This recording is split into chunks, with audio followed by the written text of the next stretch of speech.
Madam heavy படத்தில் நீங்கள் ஒரு மருத்துவமனையில் வேலை செய்கிறவங்களாம் நடிச்சிருக்கீங்க.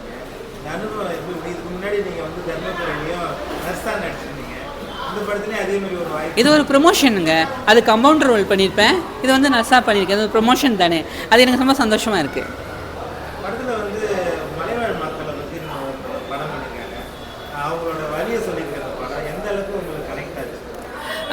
நாங்கள் வந்து நடிக்கணும்னு நினைக்கல, இது வந்து நடிக்கலை, நாங்கள் எல்லாருமே அதில் வாழ்ந்துருக்கோம் தான் சொல்லுவோம். நீங்கள் படம் பார்த்தீங்கன்னா படத்தில் வந்து ஒரு படம் பார்க்குற ஃபீலே இருக்காது. ஒரு வில்லேஜுக்குள்ளே போயிட்டு அடுத்து என்ன நடக்குமோ, என்ன செய்வாங்களோ, என்ன ஆகுமோ, அப்படி நீங்களுமே அதுக்குள்ளே ஒரு பார்த்தா இருந்து அதை நீங்கள் தவிக்க ஆரம்பிச்சிருவீங்க. ஏன்னா அந்த அளவுக்கு அது உள்ளே போயிருக்குன்னா நாங்கள் இது மட்டும் போடல, இதுக்கு முன்னாடி வந்து ஃப்ரெஷ்ஷோ இதெல்லாம் போட்டப்போ ஆடியன்ஸ் எல்லாருமே அவங்களே வந்து திட்ட ஆரம்பிச்சிட்டாங்க. என்னடா அப்படி பண்ணிட்டு இருக்கீங்க, ஏன் தூக்கிட்டு போங்கடா, காப்பாற்றுங்கடா, குழந்தை எடுங்கடா, குழந்தை ஐயோ குழந்தை எடுத்துட்டாங்கடா அப்படின்ற அவங்க ஒரு சந்தோஷப்பட்டாங்க.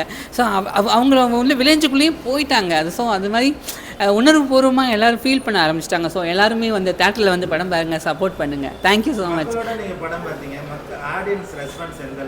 ரொம்ப சந்தோஷம், அதான் சொல்கிறேன், ஆடியன்ஸ் கடைக்குள்ளேயே போயிட்டாங்க. ரொம்ப சந்தோஷமாக இருக்குது. தேங்க்யூ ஸோ மச்சுங்க. இது மற்றதெல்லாம் சொல்ல விரும்பல, படத்தை பார்த்து தெரிஞ்சுக்கோங்க, தேட்டரில் வந்து படம் பாருங்கள்.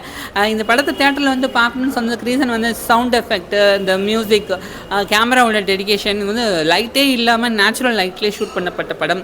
இதை நீங்கள் தேட்டரில் பார்த்தீங்கன்னா ஒரு புதுவிதமான எக்ஸ்பீரியன்ஸ் உங்களுக்கு கிடைக்கும். எல்லோரும் தேட்டரில் வந்து பாருங்கள். இந்த படத்தில் ஒர்க் பண்ணவங்க எல்லாருமே என்னோடய தம்பிங்க தான்.